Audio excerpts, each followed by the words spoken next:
YouTube, I am back. But where have I been for the past several months? Well, several months ago, I came to the realization that I don't think as many people who are watching the free content are making as much money as they could.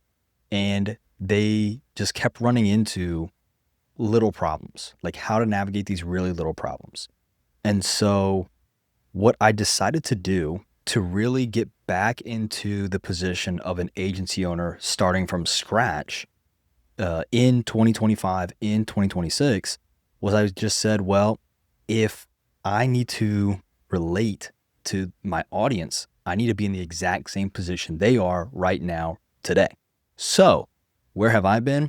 I have been taking all of the advice that I give you guys, and I have been building an agency with one of my students to prove that my stuff works and to create a more in-depth program that helps you navigate those little steps that lead up to having a really successful agency, however you want to define that. So this story takes place about 6 months ago. When I initially realized that I wanted to do this, and I put feelers out in my community to see who might be interested in something like this. And I basically had two kind of requirements. And so on one hand, I needed them to be underperforming or so new that there wasn't really the potential or ability for them to be exceeding expected revenue goals. So I basically needed somebody to be under 2,500 monthly recurring revenue. But on the other hand, I needed somebody who was hungry, humble, and just wicked smart at whatever they were good at, whether it was sales, fulfillment, something that I could basically use to then counter whatever I was bringing to the table.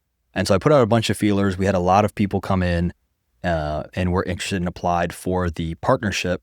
And I ended up working with Grant and Restless Systems, which was a new agency at the time. And that was the ideal thing about Grant. Grant was someone who was really focused on the future. He really wanted to go far and go fast. And he understood that he couldn't do that by himself, just like 99% of people can't do that by themselves. And so in that perspective, he was also very hungry, humble, and good at what he was very good at. He's extremely good at sales and networking and connecting with people, a skill set that we have obviously harnessed and focused on improving, and he has just been exceeding expectations. He's crushing. So much so that we actually had to stop taking on new clients in August, but I'm getting ahead of myself. Now, as we were working together, we went through the exact same process that I push people to go through the free YouTube stuff, through SASO 4.0 and 5.0 and 6.0. And what I found is that in basically putting myself back into the driver's seat of a startup agency, is that not only is the content or the value of what I'm giving you the exact same as it was when we started our first agency 6 or 7 years ago, but it is even more applicable today with all of the AI and content and all of the scam affiliates and people coming out trying to vie for your attention the same way I'm vying for your attention, right? And so what I wanted to do, and what I have basically set out to do several months ago, was go back to the beginning, rebuild using the SASO principles, execute so well, so quickly that when I share that case study with you, it should grab your attention. That's what I want to do, right? And so what I'm going to be doing on this YouTube channel is I'm going to be sharing that process and that journey so that way you guys can see how legit this process is. And so what I want to do now is I kind of want to go back to the beginning and go through what that process was in the next minute or two. And then I want to show you what we're working on now and then what we're actually building out before the end of 2025 as we go into 2026. What I can tell you right now is that when Grant and I started working together, I believe it was April 9th. In August, we hit 10K monthly recurring revenue. That window from April, which is month 4, to August, which is month 8, that 4-month window of hitting 10K, what we did in that window was we established a high ticket niche. We then put together a really compelling offer that allowed us to charge no less than $1,250, which that price has now been increased to no less than $2,000 a month. We then used organic content with Facebook almost 90%. We did a little YouTube, but it was Facebook 90%, and using those dynamic lead magnets that we create on Google Docs to then use with groups, with Facebook groups and pre-established audiences, or OPA, other people's audiences. And then as we had people coming in, we started building up our team with some people that we met along the way stateside, and then with some people overseas in Pakistan or the Philippines.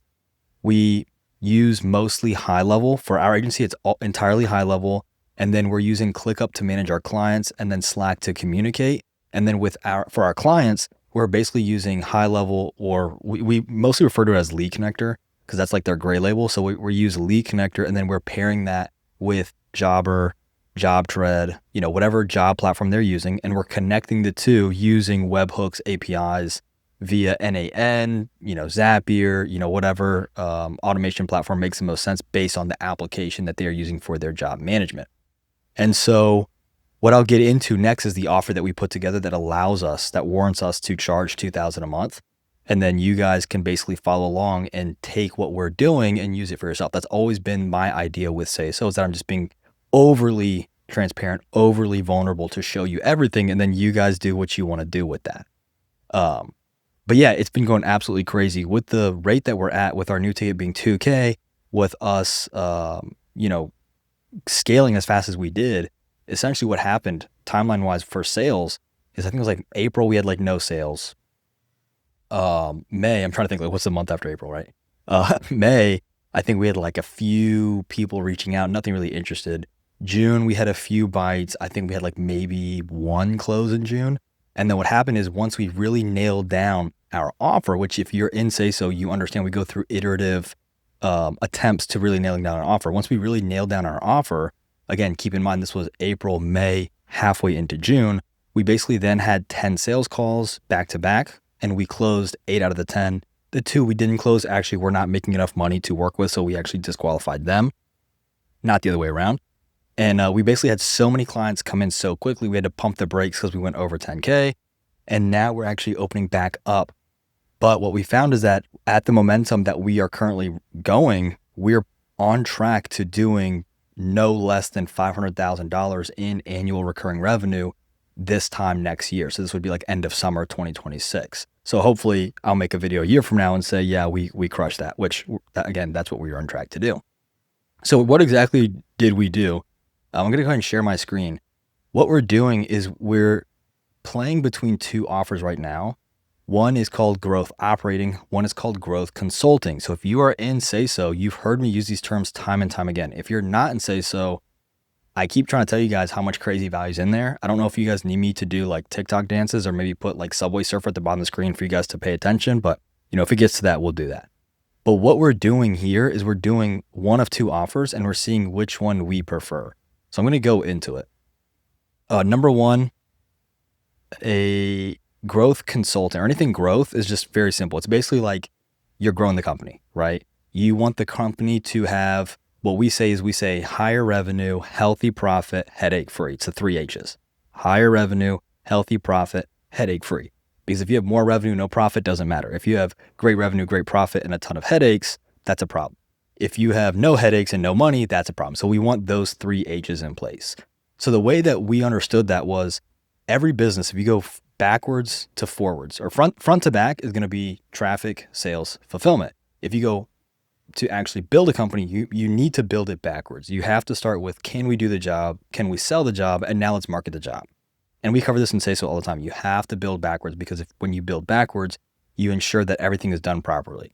If you were to say, let me generate leads and then close them and we can't fulfill, that's how you get bad reviews. That's how poor reputation stems from poor fulfillment or problems with fulfillment. So we're building backwards, right? So what we did was we essentially put out content to resonate with people who already were strong with fulfillment, and then were maybe lacking with sales or marketing. Now, the problem that the business owner typically has when it comes to perceiving whether they have a sales or marketing problem was actually very, very clear to us. So sometimes you'll have business owners who are like, well, we have a marketing problem, like we don't have enough leads. And then you actually find out that they have an abundant amount of leads. They actually just suck at selling. or their creatives are attracting the wrong people. So they might tell you, oh, we're really bad at sales. And then you realize, well, your creatives are actually bringing in really low quality people because you're talking all about, low price, budget, affordability, right? So we found that in order to grow, right, this might sound like common sense, but in order to grow, you need to be able to handle a lot of work, or at least more work as we send it to you. You need to be able to close the leads as we generate the leads. And then you need to be able to generate high quality leads based on why people like you. And this is all stuff that we do in Restless Systems. So once we understood that, sales right here, this is basically like the goal, more sales. But marketing and fulfillment become bottlenecks to sales, right? So if you close a bunch and you can't fulfill, the business owner is going to say, well, can you slow down? Can you stop generating sales? If you generate a bunch of leads and you can't close them, right? Or if you have too many leads to close, then that might be a problem as well. Or if you're generating low quality leads, then sales are going to take a big hit, right? So we basically found that like these two things are interconnected. And so this brings us finally to the question of like, well, what's the difference between growth consulting and growth operating? Because you're still dealing with the same three spheres, which are marketing, sales, and fulfillment, or traffic, sales, and fulfillment, however you want to look at it, right? And fulfillment just refers to actually doing the job, right? So like if we work with hardscapers, Alec and Grant aren't going to go out and build the retaining wall. That's going to be the hardscaper. We're not going to go, pour concrete or lay pavers. Like we're not going to do the actual fulfillment piece.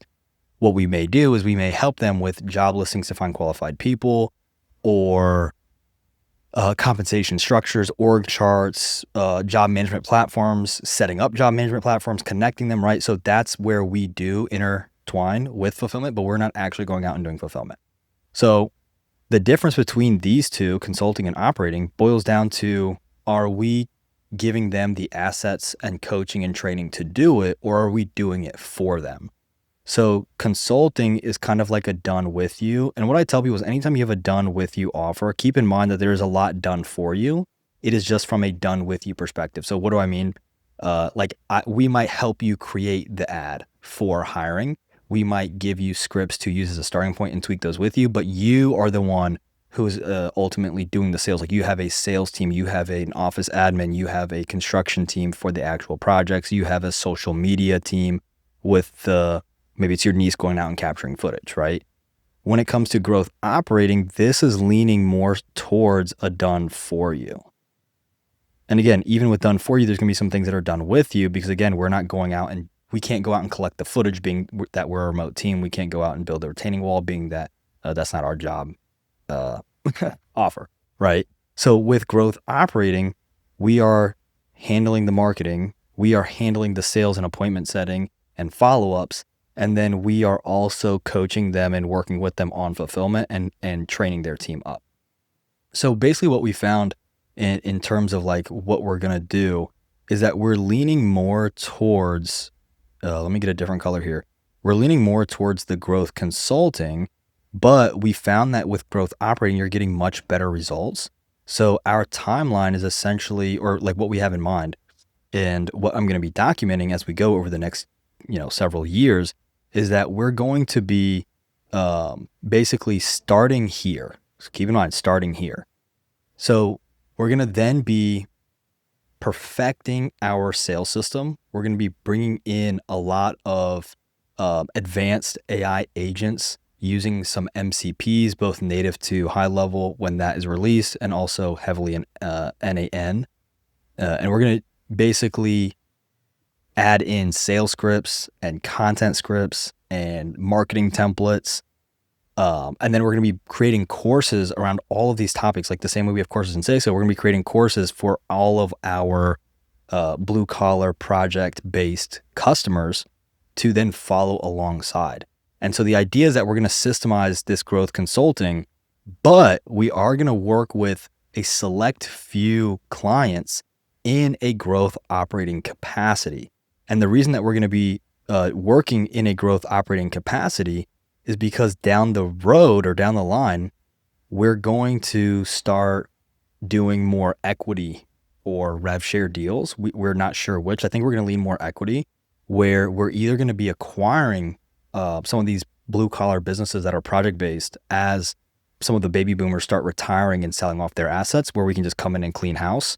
And then The other option might just be launching our own, but that's the idea. So the idea is like, as the baby boomers retire, you have baby boomers retiring on one hand, and on the other hand, you have tech advancing so wildly fast that we think that in the next 5 or 10 years at the slowest, you're going to have AI and basically just AI, different AIs that can completely replace what we're doing. Like, you're going to be able to put in a topic and a location. It's going to create you a super AI optimized website.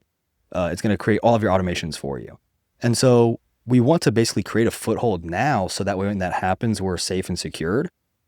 And at the same time, we'll be able to like refer which AI. It's probably going to be all affiliate marketing in the next, 10 years, because all the services will be done by AI. But we want to basically get to a point where, as that tech advances and we're mastering it, we're also collecting crazy amounts of data from our clients to see, what scripts work and what marketing assets work and what's the best way to run fulfillment and compensation and organizational structures. And then from there, we would then enter the market, making sure, of course, we're not going to conflict or compete with our own clients. We're basically going to just look for parts of the market that we do not have clients in, and then enter there to basically start running this stuff with our own business. Or maybe as our clients retire, we buy the business from them, right? We don't know. All we do know is that we're never going to do anything that's unethical or immoral, like competing with our own clients. But that's basically where we're at. And that's where I've been for the last 4 or 5 months. We have just been scaling Restless Systems so quickly that, we're on track to doing about, when I say 500,000 this time next year, we're talking extremely like hyper conservative numbers. The dream would be by this time, or maybe not this time, but by December of next year, we'd be doing around $1 million in annual recurring revenue. And looking at the numbers, we're not far off. If we are able to consistently hit what we did in July and August at the conversion rate of cut in half because our rates are going up, we are going to very easily slide into somewhere confidently between $750,000 and $1 million of annual recurring revenue. But that's where we've been. And what we're going to be documenting on this YouTube channel, at least, is going to be kind of like what we're finding that works. And so that way you can take it and use it in your agency. And the last thing I'll say before we wrap up this video is, if you're wondering like, well, Alec, why would you be sharing the stuff that you're using to scale up these companies? It's very simple. In the past 6 months, I've come to a conclusion that I understood. I knew that I was going to come to this conclusion eventually, and I really didn't want to. But the conclusion that I came to was that 99% of you guys are not going to do anything with this. You're just not going to make it happen. Most of you are so focused on just consuming as much information as possible that if I don't tell you what you want to hear, you're not going to want to do it. And so if that's you, if you're in group A, here's what I'll tell you. You have no standard with which to judge what I'm telling you, because you've never done this before. And if you've never done it before, your best bet is probably to sit down, shut up, and follow somebody who has done it before. Now, the argument I would make in terms of why you should follow me, or if you should follow me, is if you want to work with somebody in a very professionally intimate relationship where you're very close with your clients, you really have a deep care for them, and you want to get them absolutely mind-blowing results. Because with growth consulting, our lowest ticket right now is $2K. It goes up to about $6K a month. With growth operating, if you have a revenue share put in place, I know guys who are doing 10 to 20,000 off of one client because they're helping set appointments at 5% per appointment set that becomes closed, and 10% per appointment that they close themselves via follow-ups or over the phone closes. So they're making life-changing money off of 1 or 2 clients. So if you like that, and I'm telling you how to do this, and I'm telling you that we hit 10K in 4 months, 2 months was establishing product market fit in the offer, and then after that, it was 2 months of just straight close to the point where we had to literally shut down our doors for all of August. We had to tell everybody in August, like, hey, we cannot take any more clients. We are closing way too fast. We know we need to increase our pricing. The latter group, if you're like, okay, well, Alec, I know that this can work, and I really like your methodology. And again, this is not to say no one else out there can give you great advice. There's so many smart people that are, running YouTubes the way that I am. But the second group are people who are just not cut out to be an entrepreneur. And so that ties back to what I said in the beginning of this video, which is you've got to be hungry, humble, and smart. And so if you're somebody who is like, easily flustered, or you have no patience, or you're really bad at talking with customers, or you think you know everything even though you're completely poor, or you are really bad at everything and you have no desire to learn and you just wrote yourself off like, oh, I don't need to learn fulfillment. Oh, I don't need to learn sales. Oh, I don't need marketing. If you're somebody who has no hunger, no drive, like I've seen people who are extremely smart and extremely humble and they have no drive. And it's fine if you don't have those things, but what I'm talking about are the characteristics for somebody who will make it in this game. So if you are watching this video and if you want to follow along and learn everything we're doing on YouTube, this is what we're going to be doing. And then all of the little steps that we're doing for business owners, we're going to be putting in SASO as micro courses. We're going to have content talking about how to find a guinea pig to build your product around, how to interview your clients to understand why they bought from you so you can front load that into your marketing and attract more of the right people, how to take objections that people give you and how to front load that into your marketing so you can proactively or preemptively destroy those objections before they come up in a call, how you can gauge a good client versus a bad client, how to set up your client communication platforms, how to set up your team communication platforms and team communication or team task management. So like those are all things that are going into SASO 6.0 where if you're already a member, it's going to be locked in. But yeah, I know this, I don't want this video to be too long, but that's where I've been for the past 6 months growing Restless Systems. And that's going to be where if you're following me on Facebook, on Instagram, or on this YouTube channel, I'm going to be talking about that very, very heavily, working with Grant, working with Laurencio, working with a really, really cool team of guys, and then recommending either practices that we're doing that are scaling us like violently fast, or recommending literature that I've read along the way, documenting the whole thing. I think this YouTube channel is going to be evolving into a personal brand where you guys can follow along, and I'm just sharing absolutely everything because if you guys know me, I never know when to shut my mouth. So it's better just to talk nonstop, and then you guys take from that what you want. But for all of you who have been reaching out saying like, where have you been? Where have you been? Where have you been? You know, words can't describe how humbling it is to have people who cheer for you and who want to hear from you and want to see your content. And yeah, it's been very humbling and you guys are super appreciated. I love the community that we've built here of just really, really cool, down to earth agency owners. So if that's you and if you want to connect, hit me up on Instagram, hit me up on Facebook. I will always make time to talk with you guys. You guys are the coolest people ever. I really appreciate it. I mean, my entire life has changed from this YouTube channel. So that being said, moving forward, I'm going to be trying to post every week to 2 weeks, documenting everything we're doing in Restless Systems, the good, the bad, the ugly, all of it. So that way you can get inspiration from that and see that it is not impossible to start and scale an agency up to $1 million plus in annual recurring revenue with what I've been saying from day freaking one, which is $0 in ad spend. We are not running any Facebook ads. We're not running any Google ads. We do not have a Google business profile. We are not running YouTube ads. None of it. We're not even doing cold email, cold SMS, none of it. All we're doing is organic Facebook, organic IG, organic YouTube. And it is that simple, which is, again, just what we teach in SASO. But I really appreciate you guys. If you have any questions, comments, anything at all, feel free to comment below. And otherwise, I will see you guys in the next video. Peace.